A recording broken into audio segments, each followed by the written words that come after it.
How to share any message on Zoom. Hello guys, in today's video I'm gonna show you how to share any message on Zoom easy and fast. So first thing, go to Zoom app.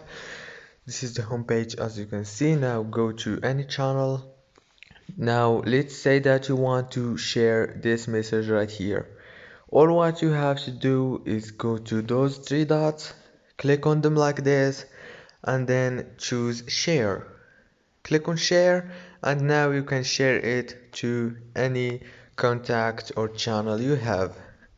If this video was helpful, please don't forget to like and subscribe, and thank you so much for watching this video until the end.